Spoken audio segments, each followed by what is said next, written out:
dah sampai kat Masjid Madad kan. Cuma Masjid Madad ni satu je. Dia complicated sikit. Nak masuk macam mana? Nampak peta macam ni kan. So let's go, aku tunjuk korang macam nak masuk dia. Orang naik tangga ni, korang tak nampak tau. Ni dekat, first kali korang takkan nampak tak laluan dia. Tapi bila korang naik, naik tangga. Alright. Inilah laluan dia. Dia actually unik lah kan. Okay, so macam biasa masuk masjid. Macam mana? Masuk kaki kanan dulu. Okay, right. So basically ni dalam dah. Layout dalam dia memetak tau.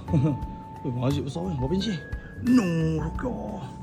Okay, tapi yang paling aku terkejut, no, ada playground ke? Ini betul-betul mesra budak-budak. Tak ada lah budak-budak duk main kat sini kan. Ni kau bayangkan untuk makan dalam ni pun pakai aircon kan. Budak-budak nak main bersejuk tu.